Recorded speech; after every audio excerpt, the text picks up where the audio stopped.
What's good? Great Thursday, LL Nation. We are in the building. The Onora boys are back. That's right. Hey, 2 games left in the season left. You have to feel good. Feel good about the success we've had because of LL Nation. As always, catch us. Apple Podcasts, Spotify, courtesy of CFB Nation in conjunction with Irish Breakdown. Podcasts are available. Go check out all the great content. And we are pleased to welcome one of our brothers from CFB Nation to the show today, host of the State of Recruiting, John Garcia Jr. from SI. He is the one that puts together the SI 99. We'll talk about that. That's right. Notre Dame's involvement with the players they have in the SI 99, flipping season, and much more. Go ahead, get your questions lined up for John. He'll be joining us shortly.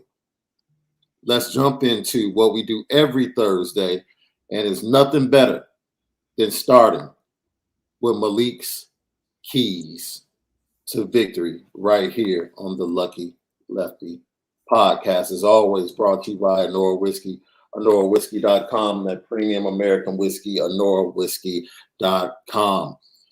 Boston College Eagles invade South Bend on Saturday, looking to throw a wrench in the plans of Notre Dame to continue their ascent in the CFP rankings. Give us your 3 keys, Left. The 3 keys, man. Be real simple, man. I think the first key is offensively. Let's go out there and put on a 35-plus point performance. I think these are one of the games very similar to North Carolina where we're a better team that needs to show early and often why we're a better team on senior night, and there's no better way than to end your senior night with a 35-plus point victory. So offensively, we got to get those touchdowns and starting fast. Secondly, let's limit Zay Flowers. I think this is a great challenge for us, especially from the aspect of testing our secondary a little bit more, getting ready for another receiver core in USC that's down the line. So I think being able to cover a guy like Zay Flowers with Tariq Bracy and the help of the secondary, I think it'll show a great accomplishment for us throughout this season of holding these guys to less than what they usually get. I think that's important. Marcus Freeman wants to see us be physical over there. So I'll say the second key would be limit Zay Flowers to under 10 catches. I think that's, if we can do that, then there's no way Boston College offense can really get going, especially if they don't have their playmaker that's involved in the game. I would say around like 6 catches maybe. Now, less than 100 yards, but, you want to be able to stay around that range. Make it tough for him. And lastly, and not least, I really want to see us get over 200 yards in the rushing department. I think this is a great game for offensive line to get back to being road graders, which is going to help open the pass up to score these 35 points. So I really want to see us have 200 plus in the run department.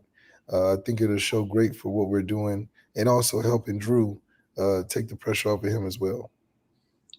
Those were Malik's 3 keys to a game, brought to you by Onora Whiskey, OnoraWhiskey.com, that premium American whiskey, OnoraWhiskey.com. Lucky Lefty podcast. We spin it different. That's right. Left, let's dig into the numbers a little bit. I'm going to tag on to what you just talked about. The rush defense for the Boston College Eagles, not good. Giving up 4.2 yards per carry, 164 yards per game. We don't even have to get into the ranking. They're just not good in the trenches. And the linebackers have been injured and suspect in their play this season. Now we go to the offensive side of the ball, the other side of the trenches. They average, this is no joke, Left, 28 yards per game rushing the ball. Wow. 2.4 yards per carry. I'll say that again because I know LL is probably like, there's no way. People in the chat, people watching the problem, there's no way that's right. You're really saying a word now. I can't preach as good as you, bro, but I'll deliver it as best as I can. I take that back. I messed that up. They average 28 rushes per game. Yeah, I was about to say 57. It's not, I mean, it's still horrible. it's still horrible. 57 yards per game rushing. That's 2 yards per rush. It's still 131st in the nation. I'm glad I caught myself. I was like, let me double check that because that 28 sounded really bad. But no, 57.6 yards per game for the rushing attack. That's 131st in the nation. They throw the ball pretty much 60% of the time. And you talked about Zay Flowers. We have to stop him from making history. He comes into this matchup on the verge of history. He is already the all-time receiving yards leader at Boston College. With 3 catches, he becomes the all-time Boston College wide receiver in receptions. And if he gets 2 touchdowns, he'll become the all-time receiving touchdown leader in Boston College history. So he comes into South Bend looking to make history against Notre Dame. So definitely you have to shut him down. Al Golden talked about all the great receivers, Josh Downs and Buka, Marvin Harrison Jr., all the great receivers that they have defended this year and that they pretty much played pretty well against. They held them down. This will be another challenge with Zay Flowers, but not only Zay Flowers, they do have a formidable passing attack. They have Emmett Moorhead, the youngster that was able to put up 300 yards and 3 touchdowns last week against North Carolina State. Phil Jakovic, he's trying to get back, trying to return from injury. Emmett Moorhead right now, based upon reports, is probably going to get the nod and the start. But after Zay Flowers, they have Dino Tomlin, who's a 50-50 monster. Then they have former Notre Dame tight end George Tackett, who is the third down guy that Moorhead is going to be looking to. Consistently against North Carolina State when it was 3rd and 5, 3rd and 6, he looked right to George Tackett in the mid-range to extend plays and get the first down and extend drives. And then Jalen Gill, who was the other big-time threat, vertical threat for the Boston College offense. 4 guys in that passing offense that consistently made plays for Boston College. So it's not just about stopping Zay Flowers. It's going to be it needs to be a collective effort from the defensive backfield. Definitely needs to be a collective effort. But, with them focusing so much on the pass, I think it's great for these guys to be able to play together and really show why the secondary has been one, if not the strongest unit on our defense. And being able to rattle guys and playing fast and flying around that secondary, I think it'll really make a good impact, not only on recruiting, but sticking to what Marcus Freeman really wants to do, and that's be physical and really dominate in these games. They were right on schedule before they got that last touchdown drive against North Carolina State to win that game late. And it was aided. That last drive was aided by a couple of questionable pass interference calls, a great 50-50 catch by Dino Tomlin, and then Zay Flowers just being Zay Flowers down by the goal line. They were right on schedule for the 16.9 points that they averaged per game, and then they added that late touchdown to get up into the 20s. So Notre Dame should be able to keep them around 14 to 17 points. We know it's going to be cold. Snow flurries, I believe, late tonight, going on into Friday in South Bend. Temperatures to be low 30s, maybe dipping into the 20s by the time everything is done. You talked about running the ball. This is that game. And I saw Troy Bride Jr. say, look, I played in Notre Dame, but let's stop saying this is football weather just because it's snowing and cold. That's right. Yeah, you really got to just take it for what it is. It's another element that makes it so tough to play at Notre Dame is that cold starts whipping that butt. Yeah. But we got that running game. And, when it's cold, everything hurts a little bit more, especially Audrey Estimate leaning forward. Guys don't want to see that all game. And that's why, especially with a D-line that's giving up the run like they do, it's going to be a long day for them when they got the 3-headed monster back there. Once again, Boston College Eagles come into South Bend on Saturday looking to get another big win. Jeff Hatley said they had been close all year, and he said eventually they were going to get one of these games, and one of those games was North Carolina State. Al Golden talked about the preparation, and then talking about the preparation for Boston College. He talked about the quarterback. he talked about Zay Flowers, but one of the things he talked about was the difficulty of resetting after such a tough game against Navy. You've been through it. Just mentally, what is really difficult about resetting when it comes to leaving the Navy game and moving on to the next opponent?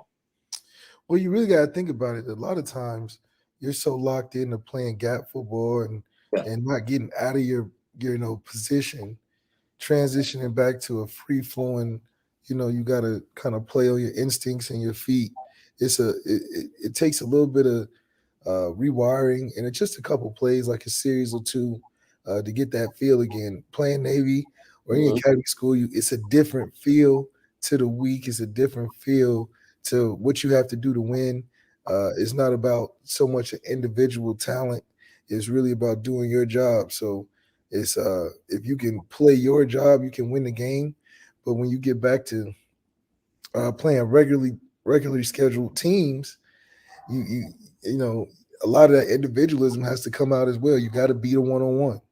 You gotta be able to not check. You're not checking for the cut blocks. You're not checking for the type of intensity that you have to prepare yourself for each and every week. So it's a little bit of reset, and hopefully not too much of a impact, but we'll find out. I mean, Boston College is not a team that you can just roll over either. No, not a team that you can roll over.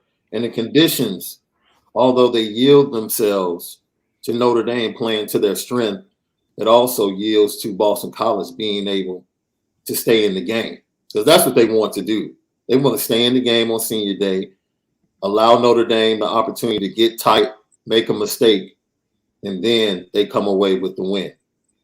Let's talk about this, the reset. Here's what Al Golden had to say. John Garcia Jr. coming up momentarily. Harder to reset after, and that's the thing that I just said upstairs that I'm the most proud of these guys. So staff too. The staff got in Sunday, went right to work. You don't want to have an option hangover, and they came in and got everything to the players, got the game plan done early, got to them. A lot of the guys were in yesterday on their day off, learning the game plan, watching film, and they showed by their actions today that there won't be any hangover, that they're ready to go. And obviously it's just early downs today. Tomorrow we'll get into third down, but they transitioned really well, and I'm glad that's behind us. I don't have a concern about that. Al Golden talking about that, and earlier in the week, we want to reiterate, Notre Dame cannot allow Navy and USC to beat them this week. Like Notre Dame and the players understand what next week means. They know. They got through Clemson to start November. They are expected to win the next two games handily, and they know what USC would mean to them in closing out this season next week in the Coliseum. They know that. They know that. It's the prize. You can't let Navy and USC beat you this week on an emotional day, senior day. Focus, take care of business, and like Al Golden said, they reset quickly. They got out of that Navy week. You talked about it all the time, Left. Anytime you guys played Navy, it was almost like taking a deep breath. As soon as the game was over, like, thank God we're done with that, because it was crazy. Yeah, you definitely just you can't wait till it's over. You don't even really want to watch the film on this. Like, let's just get through this, whatever. But I think that now, back on road, perfect opportunity senior night. I love senior night. It's a lot of emotions, but those emotions fuel great games and great performances. I think you should expect the seniors to really go out there and do what they got to do to just experience what it feels like to win on the senior night. Yeah, a lot of records looking to be broken. Isaiah Foskey looking to get that all-time sack record at Notre Dame. We've already highlighted Zay Flowers having records on the line for him in the Boston College annals and record books. And now we are pleased to switch gears. But before we do that, make sure you tap in to Lucky Lefty Podcast and all the great 10. Be it available right now on Spotify and Apple Podcasts over at CFB Nation in conjunction with Irish Breakdown. Give us 5 stars. Leave great comments. We greatly appreciate you and thank you for your support. Lucky Lefty Podcast. We spin it different. Now we switch gears. Let's talk recruiting. It's been a great recruiting week, big recruiting week for Notre Dame and the class of 2023. And we want to bring in our brother from CFB Nation. He is the host of State of Recruiting over at CFB Nation. If you have not checked out his show, it is the best recruiting show that you could ever find or listen to. Informative, great information, and he's just an all-around great guy. We welcome to the Lucky Lefty Podcast our brother, John Garcia Jr. John, how you doing this morning? I'm doing well, fellas. Appreciate the hype right there, man. That's a lot to live up to, but I'm ready. Yo, John, you messed me up last week when you started talking about making the connections, and we can start right there because it is truly flipping season. Yes, it is. And not just from a recruiting standpoint. Players are being flipped in the transfer portal. Oh, yes, as we speak. And I would like to ask you your honest assessment. When do conversations start with teams and players at other schools as far as jumping into the portal? Because we would like to think everything is on the up and up, but I have to believe that's not so. Yeah, you're right on it, Shaun. I mean, I think this is something unprecedented in terms of going into it last year with NIL and the portal kind of simultaneously, right? It was like, I remember when the portal was coming out, everyone was like, okay, this is just going to be a more a proper way to navigate the process, right? You know, it was going to be looked at as a footnote, but obviously we all underestimated that part of it. So now you throw in NIL. And now you throw in just as wide open a game as we've ever seen from a player fluidity standpoint. It means that everybody's hands are in the cookie jar. High school coaches, trainers, mentors, 7-on-7 coaches, parents, friends, cousins. Everybody is involved in the transfer portal process. And because of that, there's really no true limitation of the communication, right? Interest can be shared through back channels, and it could be corroborated through other channels via the player and his circle or even his extended circle. It's not even the inner circle; it's the extended circle. Hey, school X is looking for this. They think you got a chance to do it. What do you think? Are you happy at your school? I mean, it's a totally different ball game. So because of that, it's 24 hours a day, 7 days a week. There is no window. The official window I know is in December, but the communication window back channel wise, it has been open. There's already, I know, dozens of players that have already talked about narrowing lists without taking visits, without really seeing or talking to any coaches, because that part of it is illegal, but everything else is this massive kind of eternal gray area that can never be policed. So it is, the Wild Wild West is kind of the phrase that everybody's using, and it fits. It fits, right? You could just walk up in anywhere you want and have an opportunity that maybe we saw coming for the traditional reasons, right? Playing time, homesickness, maybe an injury, coaching change, all the things that you would conventionally think. But now, as the last year taught us in particular, it doesn't even have to be limited to those reasons. Now it could be a money grab. It could be a profile deal. In the Jordan Addison case, I think, multiple scenarios were involved there. Just playing on a bigger stage, whatever it may be, the possibilities are endless in terms of why these moves are being made. So schools are guarding against it with their current roster always, but they're also kind of looking around at the same time. So it is truly a new era. And we're finally starting to play catch up with what has already gone down in the last year. So the door, the mouths, the texts, the DMs have been open really this whole time. And you talked about everyone having a hand in it. What I'm interested in is the dichotomy of the transfer portal, which opens on December 5th. And we know signing day is on December 21st. But on December 5th, most people and most college football fans would probably think that young men entering the portal are young men that want to leave a program. There's another side to it. There's a side of programs that actually slightly might want to push guys out the door because they want the opportunity to bring somebody else that they've identified in. Just talk about the difficulty of that just for players that are currently on rosters. That's why college football right now and roster management is the biggest headache in the sport. Every college coach will, you guys know, every college coach will tell you, man, I just don't want to deal with this roster management. I know a few coaches that are, instead of being coordinators and position coaches in college football, they're staffers in the NFL. They're QAs, they're support staffers, because they don't want to deal with the roster management element of college football. And it goes both ways, like you just so eloquently pointed out. It's like, not only are we guarding against folks trying to take our kids while recruiting in high school and the portal for some spots we got, but now we need to kind of, the scholarship number hasn't moved through all of these changes. The scholarship numbers have not moved. So a lot of teams, as you said, are trying to get down to that 85, and it creates an awkwardness, right? And I think that's where the culture of these programs shows more, because it needs to be transparent. It works both ways, right? I think, for these kids to go into the portal on their own, they can kind of skirt around the staff, right? They can go to compliance and say, hey, look, in 48 hours, I'd like my name to show up. But there's really no built-in avenue for the other side of it, for a coach to say, hey, look, in 48 hours, you need to show up in that portal.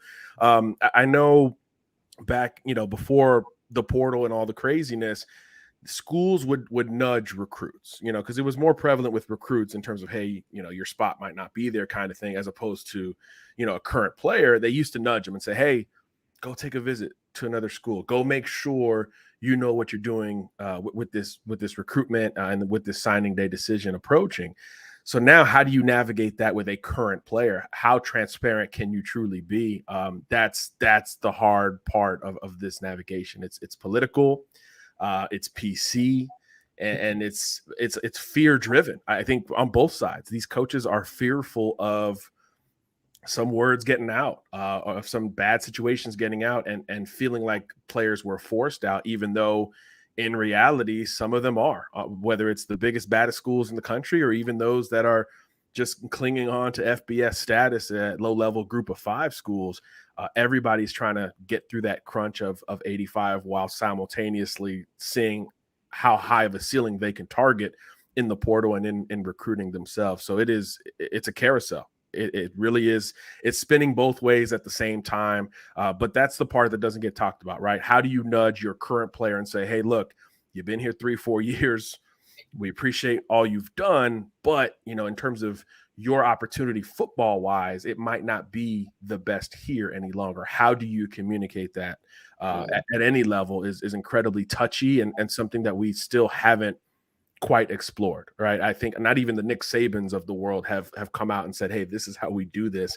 So that's maybe the most important part of the process, because that scholarship number hasn't changed. I know, Malik, you used to say, and then you can take it from here, you had a year to a year and a half at Notre Dame to make your mark. And if you didn't scratch the lineup, you pretty much need to understand, like, I might need to go elsewhere to really, get an opportunity. So it goes right along. What you experienced, Malik, ties right into what John is saying. I mean, absolutely. I mean, Notre Dame being a traditionally elite program, it operates kind of how the college football landscape operates currently. Everybody is looking to get that, valued roster spot, and coaches are not afraid of trying to make their rosters as best as it can be. It's not a easy process whatsoever, but amongst the football players, they know when a player is getting pushed out and the underlings of what college football does. But it's absolutely right. I think the benefit, though, is now you can almost leave yourself. It doesn't have to be such a, I'm watching this getting done to me, I can't do anything. I think that's when it was at its worst. But at least you can be like, okay, well, I'll just go to over here. And I think the musical chairs aspect makes it a little hard just to be able to keep organization and team values and traditions and, focus on trying to win. I guess my question would be, what do you think is who has the more advantage, these transfer recruits or the high school recruits? I mean, how much more attention are they going to focus on transfer recruits, which are win now, as opposed to developing these guys and flying to their house and convincing these kids with 60 offers that that's the school for them? who Well, probably yeah. won't to play until year 2 or 2.5 or something like that. That's a great question, Malik, because right, like you said, in the portal, how long is the recruitment? It's days. For some schools, it's days, like 2 or 3 days. I think I talked to Jared Ivey. He left Georgia Tech. He was a pass rusher. He ended up at Ole Miss. I think he went in the portal on a Wednesday. He set up the Ole Miss visit for that Saturday, and by Sunday he was done. So for some of these kids, it's a 2 or 3 day deal if you're very good, obviously. But even if you're not, and it's a longer portal process, you're talking weeks or maybe months. Right. For these recruits, it's almost for all of them, especially Notre Dame level recruits, it's years. It's 12 plus months before you ever even get to campus, before we ever really know, hey, are you even this type of player, right? Can you even buy into this, right? Because that transition, you guys know about it. I went through it. It's you can't really prepare for it. You just got to go do it, and either you fit or you don't. So that's a great point in that regard. And I think what's crazy is college football is teaching us right now in real time that there's no one formula, right?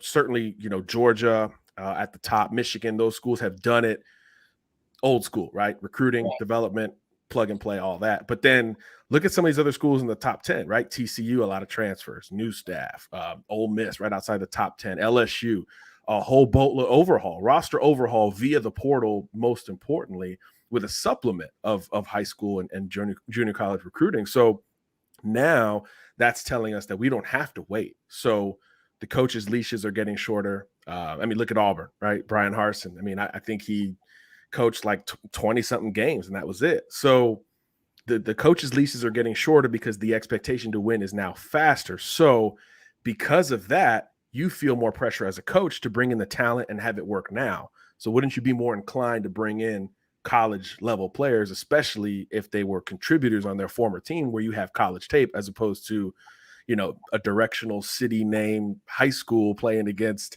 a bunch of kids who aren't going to play college football. So that's a really fascinating part of this, because that leash, the period of time you're allowed to build a program or turn around a program for some of these coaches is shorter than it's ever been.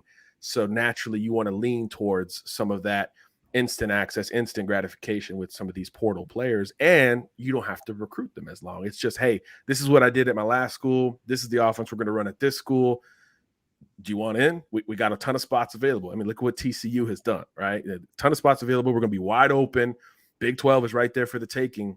Do you want in? And, some players said yes. Max Duggan could have transferred, but he didn't. He bought into it, and it was lightning in a bottle. So because of those precedents that are being set and kind of updated, I think the portal is going to be as important as it's ever been. And that's why the path is going to start there for a lot of these, particularly these schools that are under new construction, as opposed to those who have kind of been here and done that.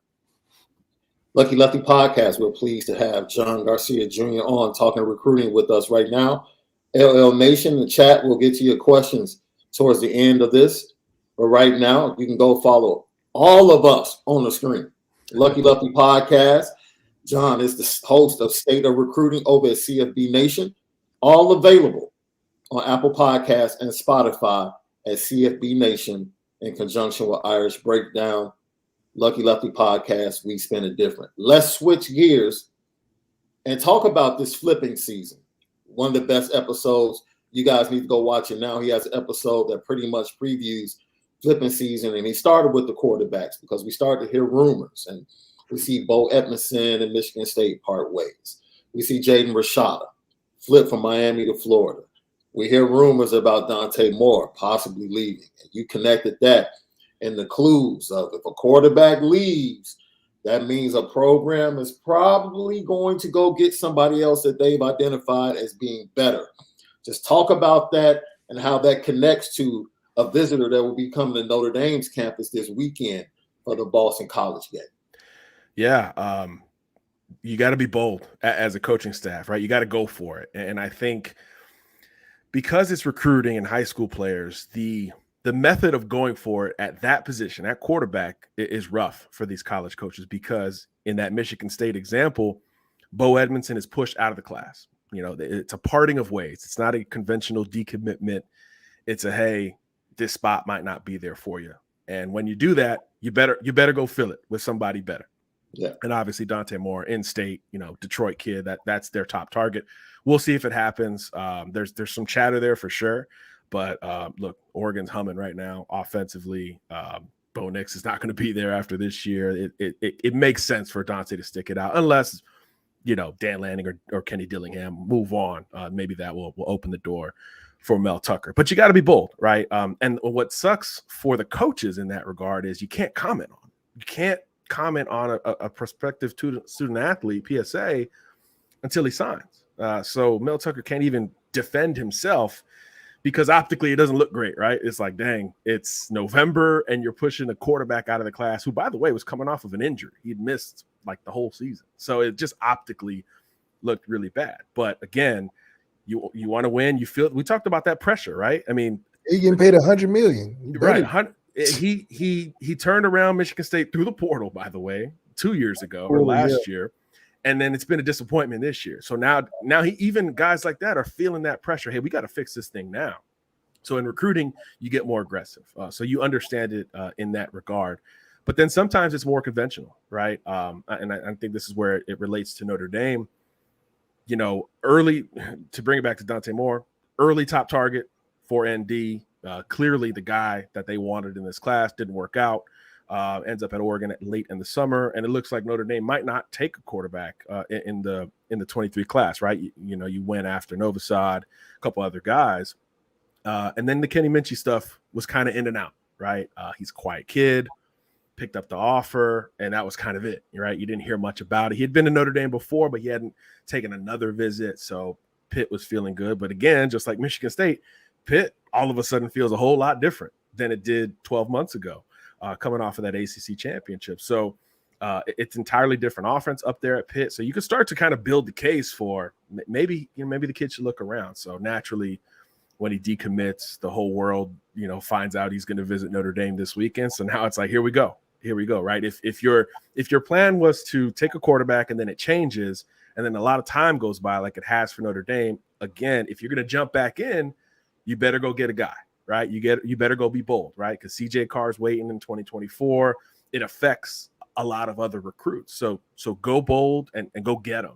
And now I think with this Notre Dame visit scheduled for Kenny Minchie, top 100 guy for us at Sports Illustrated, now all of a sudden you feel like not only can Notre Dame answer its biggest question mark in this class, just positionally, hey, you need a quarterback, and the current quarterback situation again feels a lot different than it did in the offseason, but now you can have a stronghold late in the cycle, and Minchie can be kind of the Kickstarter to what should be a pretty strong finish for the Irish. So again, if you're going to do it, go bold with it, and you got to hit on the prospect, and it looks like Notre Dame is in position to do that. Does the value of 5 stars diminish now due to the win now mentality through the transfer portal? Is a Keon Keeley as important to a program, or losing him in the process of a program the same like it was, before this? That's a great question, Malik. I think it depends on how you look at it, right? Where are you looking at the stars, right? If it's about trying to mirror the NFL draft 3-4 years from now, which I know a lot of networks do. I used to work at 24/7 and Scout. I know that's the goal there, which is great. Not for everyone, but it's great for them. If that's the goal, then yeah, I think the stars is diminished to a degree, because these coaching staffs don't have 3, 4, 5 years to get it right for one kid, right? So I think if conversely there's outlets that value the floor and what you are today as opposed to what you will become if XYZ stars align and you gain 50 pounds or whatever it is, all the craziness that we can't project. You can't project it, yes. Right. If it's about that, then I do think that they hold value, right? Because your instant impact players, your Harold Perkinses of the world at LSU, you're like, hey, I don't know what he's going to play, I don't know what spot he's going to fill, but he's going to see the field right now because he's just that physically and athletically gifted today, and the instincts line up. So that type of player I do think still holds a lot of value in recruiting. But yeah, I think the developmental guys, and they're not hard to identify, I don't think it hits the same way that it used to. And that goes through all positions. That's why a Kenny Minchie, to bring it back to him, makes a lot more sense today than even 5 years ago.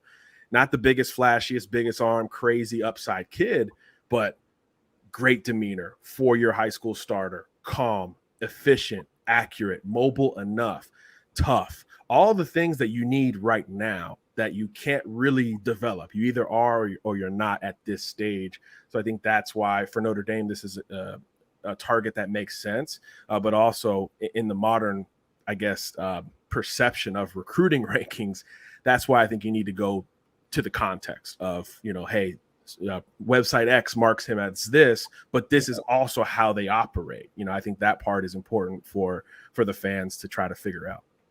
It was crazy. We're talking about roster construction, whether it be a recruiting or the transfer portal. And I just thought about this. Once the December 5th hits, what about the deconstruction and the devalue of the bowls? Teams are going to be missing players. And how interested are you to travel to see your team play when 3 starters won't even be there, or 2 big-time players that you had won't be playing in the game? Just hypothetically, let's say Notre Dame ends up playing on the 29th or the 30th in a bowl game. We're not sure that Michael Mayer is going to play. We don't know that for a fact. I know if I was advising Michael Mayer, I'd be like, hey, you're good. You're good. This one out. You made it through the regular season. You might want to skip this bowl game. And fans might not like that, but that's the reality of where we are right now. And, I hope we can find a way to kind of legislate this thing and get back to a common ground where everything has some type of value in its own space. But right now, like you said, it's the wild, wild west. Yeah, that deconstruction word is a big one, right? It's like nobody wants to talk about it. It's so easy to talk about additions, right? Who's coming here, but who's going or maybe sitting is tough. And I think that is one of the reasons why a lot of people are in favor of the 12-team expanded playoff. I think in that regard, you do kind of stick around a little bit longer, but still it's 12 teams, right? It's more than 4, but it's still only 12. So I think that part is fascinating. And I think that those numbers are going to increase, right? Because now, because of NIL, and you're allowed to deal with money folks legally for the first time ever, now you know your value even more, because for a lot of these kids, it's right here. It's in their hands. It's tangible.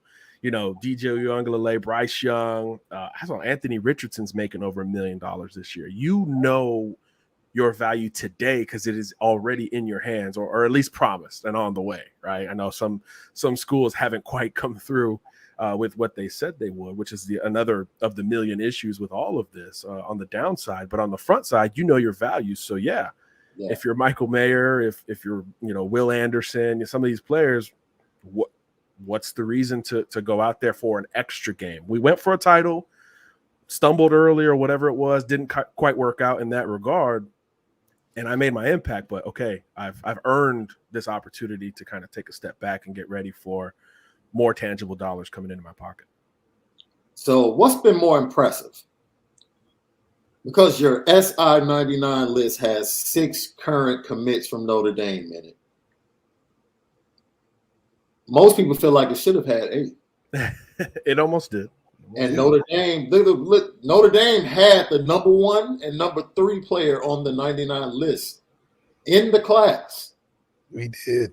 So with all of that being said, the impact that Marcus Freeman has had on the recruiting trail in his first full year, or being able to keep this class together after those 2 losses, which has been more impressive? Getting to that point or keeping it intact, especially without that quarterback? That part. When we talk, so at SI, we do everything subjectively, right? I'm not a math guy, so I don't have a formula that plugs in a rating and that factors into an algorithm and spits out a class ranking. We do it subjectively because that's how we rank players, right? We rank the players subjectively, so we're going to rank the classes subjectively.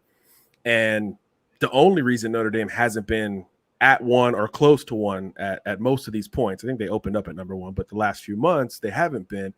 It's because of that glaring hole at quarterback, right? We rank the premium positions and then the position groups and far as how you're filling needs on top of it, as best as we can tell from where we sit.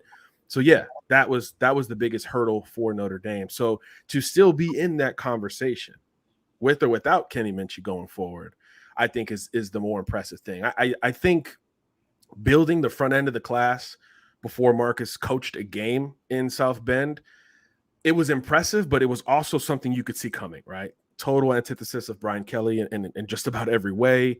The energy felt different. I mean, that video of the players receiving him once they found out he was named the head coach is still in my brain. That perception traveled. So Notre Dame was able to, in my opinion, reach further into different areas that maybe Brian Kelly wasn't as consistent in, getting back into the state of Florida consistently, going out west more consistently, and down into Texas, which is so important in building any type of great team or class. And Peyton Bowen, hello, my gosh. I don't know if anyone's had a better senior season than that kid at any position. So I think building it was impressive, but you could see it coming. I think maintaining it with the loss of Moore privately and Keeley publicly, close to each other, by the way. And then on top of it, the on-field losses, the embarrassments, right? I mean, let's call it what it is. Just the inexcusable losses. Now you've rebounded on the field, but you lost big commitments and games in a very 2-3 month span that could have crushed you. Look at Texas A&M, right? Borderline top 25 class after finishing number 1 last year. Same kind of deal. Lost some big commitments and lost some big games, and it crushed a team that has kind of, in theory, been there, done that with their head coach at least.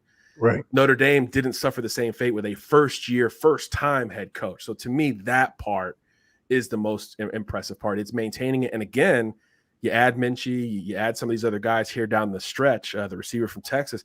Now, all of a sudden, you close well on top of it as the on-field product kind of corrects itself like most of us thought it would. So I think that part is most impressive, especially, again, for a first-time head coach.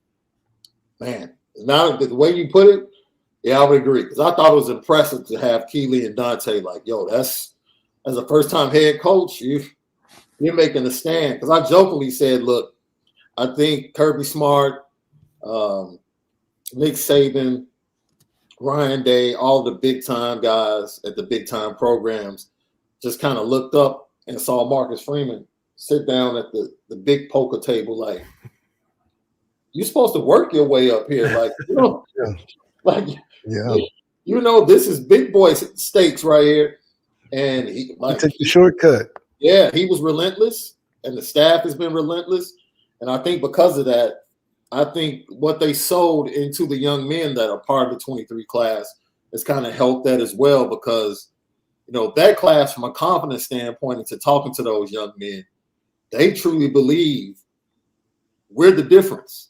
Like, we're the class that's going to change things at Notre Dame. And that's kind of binded them together to want to stay together in spite of, things that are happening. I think that's what hurt so much when Keon Keeley did leave the class or decommit. He was part of that brotherhood and was one of the main recruiters. And they just felt like some of the guys were like, yo, you got me to commit. Yeah. Notre Dame. Like, and then you bounce? Like, how do you do that?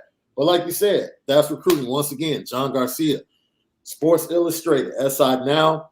He has the SI 99 list each and every year. Go check it out. And he's also the host of State of Recruiting on CFB Nation.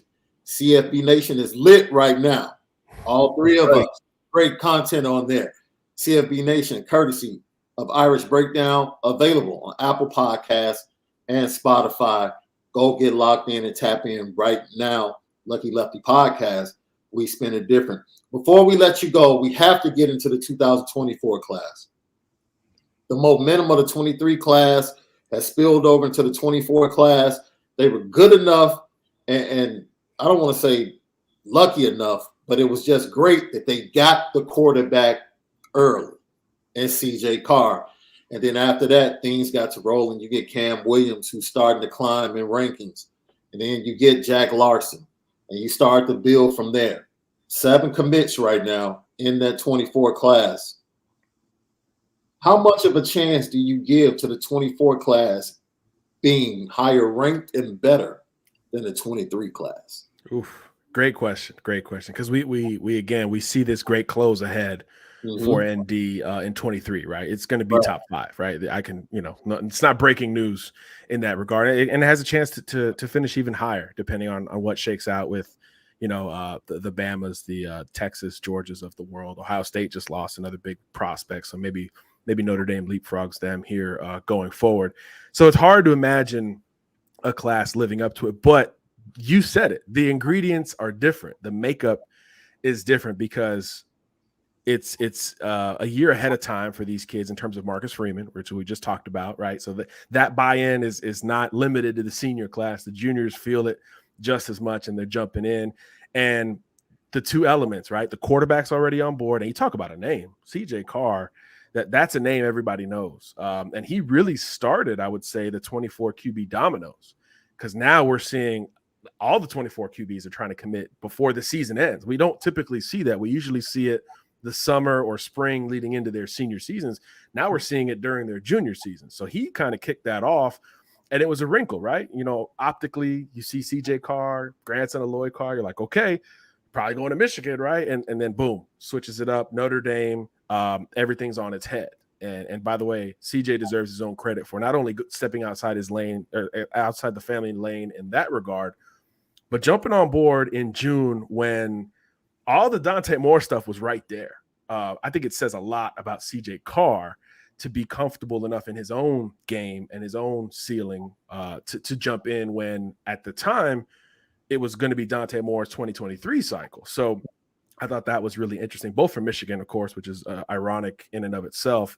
So I think that part of it is so different because now you have that galvanizing force. Now you have the guy leading the group chat saying, hey, let's do this thing. 23 is going to change Notre Dame. 24 is going to put it over the top, or whatever the message is going to be. We're going to be the second line in that infantry to really take things up a notch. So when it's your quarterback leading that, no disrespect to Keon Keeley, when your quarterback's leading it, it's different, right? Because that's who's going to be leading it on the field when it counts most, in the snow or whatever it's going to be. And it's backs against the wall kind of mentality. So I think doing that so early is huge for Notre Dame. The ceiling is probably higher with this class because of that alone.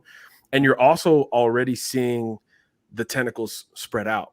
You said 7 commits. They're from 6 states already, right? So it's already being spread out further and further earlier than Marcus Freeman could have, because obviously he's only been the coach for so long. So I do think that the ceiling is higher, but obviously you still have to identify and zero in on your top targets. But the start has been great. You've got premium position guys already on board.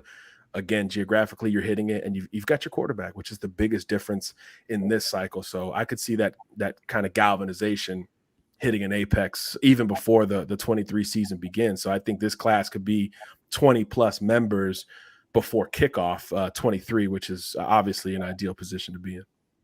Is that a trend for Notre Dame? Go ahead, Leak. I'm sorry. Yeah, I was going to say CJ Carr does a great job of recruiting his own players as well. So maybe we get some of that boost from having a quarterback in the class early for him to be able to recruit some of his guys. I know that worked for me committing early in 2013, and we had a pretty damn good class. So I think that is going to be important that CJ is active. He's at school. He's down the street. He's always on Twitter. So I think that's going to play into a big factor in trying to close out higher than what's expected for our class. But my question along those lines is, we've seen Notre Dame jump out early because you talked about them possibly in 24 having 20 commits before they kick off the season. Is that a plan that's going to evolve as the winning changes in Marcus Freeman's tenure? Or is that something that you think will be his staple in recruiting for Notre Dame moving forward, getting the class established early? I think if you trust who you are as evaluators in planning the attack for every recruiting class, you can take those early recruits. Now, where it gets tricky is if A, the evaluation was off, or B, junior to senior year, there's a drop off or there's something changes, right? That's where it gets a little bit tricky, because now you've got to reset where maybe you thought you were already done at a position or with a certain player. But if it goes back to self-awareness, and this can go for the roster management, the construction, the deconstruction, NIL portal, all that. Self-awareness is really where it all starts. If you know what you want and you trust in those evaluations, you can make that your thing. It's the opposite of how a lot of schools do it, but a lot of schools rely on the on-field product and kind of just the flip game in general, right? You know, your Alabamas, your Georgias, they're not going to do that because they know at the end of the cycle, they can swoop in on the North Carolina commit or the Kentucky commit or the Auburn commit and have an opportunity to make that change. I think at Notre Dame, again, you've got an opportunity to get out in front of all of those things. And obviously, the longer you have these kids on board, the more solid, most likely, they're going to be, right? That brotherhood is already being built before they ever, you know, wear the blue and gold together. So I think that part of it is important. But again, it goes back to self-awareness and understanding, hey, these are the kind of kids we want. Can we identify them this early? And can we feel good enough about it to not look back? Again, it takes a bold coach and a bold strategy to do that, because on one end, you're going to offer before other big schools offer. And then on the second end, you've got to hold off when other schools come calling, which is something that every great recruiting class has to deal with. So you're adding work to your plate when you do that. But if it works, it can become something that, you know, kids expect. And now, just as much as kids value schools that don't send out a bunch of offers, like when Clemson offers, it feels big because they don't offer 400 kids a cycle like Nebraska used to, or Tennessee. That is now something Notre Dame can use and say, hey, if we offer you early, it means something different because we build the classes sooner than all these other schools. So that could become kind of his, you know, Marcus Freeman's own thing in finding top talent. So I think it's a great strategy if it works, and if there's a self kind of internal belief that this is how we're going to operate. And it kind of looks like that's the plan. Can you handle a couple of questions before we let you go, John? We appreciate you giving us some time. Of course. Let's do it. I got Joe Easton question for Mr. Garcia. I'm pretty certain ND has a director of player personnel. Do you see most schools adding a full-time roster manager position who isn't a coach, kind of like an NFL GM? I know a lot of the newer schools that have hired coaches recently, I should say, they've named GMs. I know Vanderbilt named a GM, Georgia Tech, before this staff was let go this year. They flat out named their guys GMs because that is how they viewed the position. So I think as coaching hires get younger and younger, which is another trend, by the way, that we're starting to see, the retreads, the older schools not getting picked up as much, especially with how much roster management has changed. There's an understanding with these new coaches.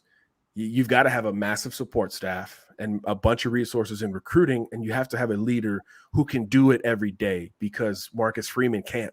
You got a game plan. You got to manage personalities and the depth chart and who's going to be QB1 this week. I mean, all these things, you have to trust somebody. It's like I'm actually rewatching Game of Thrones. You know, you have a king, right? And then they always name Hand of the King. Yeah. And that's really the person who's running it, right? That's really the person who's running it. That's kind of what these GMs are going to be looked at, as you are running recruiting and roster management 12 months a year. I'm doing it as much as I can throughout those 12 months, but I can't dedicate all my time to it. So I think that's going to become the norm. I think Florida with Billy Napier has like 100 staffers. So that's going to be, if the schools, you know, have the dollars behind it, that's going to be more normal than crazy, as it seemed when they took that coaching picture, or that team picture where it was more staffers, more people in polos than people in jerseys. So I think that's going to be, maybe not to that degree, but that type of effort is going to be more consistent, because it is, like we've talked about it all show, roster management is the biggest issue for college coaches today. And one more before we let you go, John. Joe H., thank you for tapping in. Do you think a player might stay at Notre Dame a bit longer before transferring than he would at another school to get the Notre Dame degree prior to transferring? That's a great question. Obviously, academically in the network, I mean, you guys both know so well, it's crazy at Notre Dame, right? You can go to any big city in the country and even internationally and find the Notre Dame bar or the Notre Dame network in full in-person human action.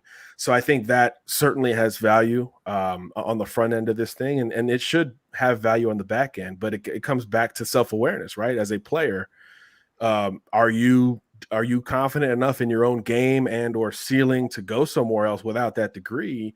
Or do the people close to you kind of double you down and say, hey, look, get this degree first, and then if it doesn't work out at that point, okay, go ahead and hit the portal. And look, it's faster now, right? Everybody's graduating in 3 years because these kids aren't leaving in the summers. They're enrolling early. There's just more time to take classes, and these college coaches want that, right? Less time home is the less opportunity for distractions or bad activity, whatever it is. So you're graduating faster, even at a high academic school like Notre Dame. So I do think that degree still holds a ton of weight. When kids are making decisions, it comes up sooner at Notre Dame than it does elsewhere in terms of that degree, right? We hear NFL, NIL, those are always the first two reasons for a school, at least behind the scenes. But then, with the Notre Dames of the world, the degree becomes, 1, 2, or 3 in that conversation as well. And it's not something that's congruent with the other top schools in the country. So that's a banner that Notre Dame needs to continue to hold and utilize in the process, especially early on. Shaun Garcia, host of the State of Recruiting on CFB Nation. And also, you can catch up with him over at SI Now. It's SI 99 list. Thank you for joining us, John. Please let people know what you have coming up, especially with high school bowl season and all the 2 big bowl games, Under Armour, American Bowl down in San Antonio. What are you going to be doing, and how can people follow you and check you out? Yes, it's that time of year, right? Everything's coming to its apex. I love it. It's busy, but I love it. We got a lot cooking at SI going forward. Like you said, rankings are going to be updated, both the class rankings and the SI 99. And then, signing day, December 21st, bowl games right after that. I'll probably be at Under Armour. I know you guys are going to have folks in both big games. So those are the final evaluations, right? So we're going to be keeping a close eye on all of that at State of Recruiting and, of course, at SI.com as well. John, thank you for joining us, man. We'll talk to you sometime soon as we get closer to signing day. Appreciate y'all for having me. Have a good show. All right. That's John Garcia Jr., our brother from CFB Nation. Like we said, go check him out. State of Recruiting, the best recruiting show out there. Yes, it is the best. Absolutely. To keep in tune with what's going on. All connected on Spotify and Apple Podcasts via CFB Nation. Go right now. Tap in. Leave 5 stars. Let us know how much you enjoy the content, all the great content over there at CFB Nation, Lucky Lefty Cop Podcast. We absolutely spin it different. Hey, Left, look, before we talk about 2 more recruits that you have personal knowledge of, Yes, in the show, someone, thank you for the super chat, Keith Erickson. He said he caught your sermon on replay. So he's adding his piece to the plate. Look, we're just making sure that everybody knows that we have a viable chance of sneaking in there, provided some losses happen in that top 10. Pastor Lefty. He called you Pastor Lefty. I love it. I love it. P-Dub says, if Keaton Slovis would have transferred to Notre Dame, what would Notre Dame's record be? I mean, say it again. He's injured all the time, like Tyler Buckner. So who knows? I don't even feel comfortable saying what the record would be. Oh, question for you, Nick P. Is Onora available in Georgia? Yeah, it should be. You guys should be able to order from online. If not, hit me up and we can work it out. Yeah, hit him on the DM. He'll let you know where to go pick it up or get some right to you. So, 2 recruits coming in besides Kenny Minchie for the Boston College game, Jason and Jaden Robinson from Long Beach Poly, a team that you have battled with this year. Jason is a 24 wide receiver, and he is committed to USC right now. That's His right. brother Jaden is a 25 kid. Yep. Give us a little tidbit on Jason Robinson and Jaden Robinson, who they are as prospects. What I like about them so much is that they're route runners. This isn't these aren't guys that's going to have to get on YouTube or talk with Chancey Stuckey on how to run a go route or how to run an out route. These guys are technicians. They're really good at it, and they are fast. And they're just West Coast receivers, really skinny and everything, but man, them boys can play. And so they take it real serious. They put in a lot of good work versus us. We had him a couple times, but him and his brother are a great duo. Electric, great route runners. I think Chancey Stuckey would be doing the room a service because they would be our number ones right away. So stack them 24-25. The Robinson boys coming to visit Notre Dame for the Boston College matchup on Saturday. Senior day, emotional day. Kenny Minchie will be in the building. Let's go ahead, crown this 23 class, put a bow on this home schedule with a big-time W, and go to the Coliseum and wreck shop. That's the plan. That's the plan. Put a bow on the home schedule in this recruiting class, and then just go snatch USC souls and the college football playoff berth right out from under their noses in their building. Lucky Lefty Podcast. We appreciate you guys for getting us over 3,000, and we keep climbing, man. The number of people that have connected and jumped on in the last week, we truly, truly appreciate you guys joining us, listening to us, and tapping in with us. You guys are the best. You keep the chat lit each and every day. We couldn't do it without you. Lucky Lefty Podcast. We spin it different. Tomorrow, we'll talk about Marcus Freeman, what he had to say to the media on today. And then we'll get into, stick to the script. What does Malik have to say about his offensive approach out the gate against the Boston College defense, and much more for the Culture Friday. That's tomorrow. Lucky Lefty Podcast. Left, you know what time it is. Petticoat.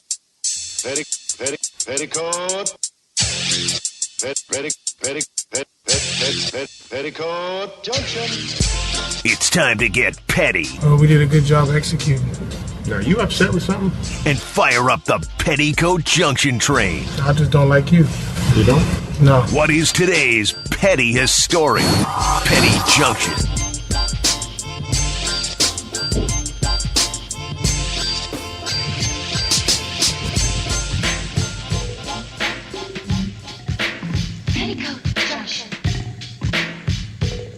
Petty Junction, pettiest story of the day, brought to you by Onora Whiskey, OnoraWhiskey.com, that premium American whiskey, OnoraWhiskey.com.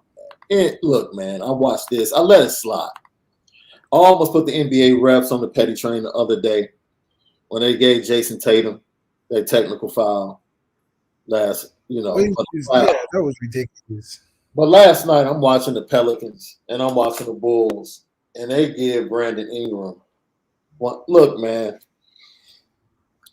NBA refs have to be some of the most emotional creatures on the face of this earth. If you can't take a clap, an expletive, or anything else sent your way, then don't ref. Don't ref. This is not high school or college. You're getting paid way too much money. Your benefits are too good. Yeah. Right? All you do is ref games and hit the weight room. That's it. As a ref, that's all you do. Work out, ref the game. And the refereeing is subpar, honestly. Trying to figure, you don't know what a travel is? Oh, that's all over the league now. Everybody travels. That's why they start calling the carrying on the crossover. Like, dude, John Moran's like, we've been doing this for years. Yeah. He been running around for years. He ain't never got caught. Like, what are we doing?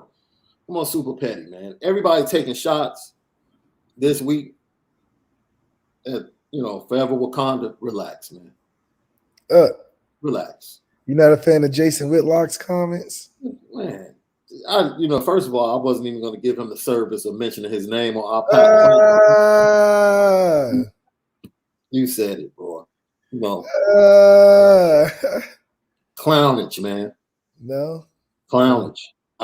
Look, man. I see why he's single, bro. I'll leave it at that.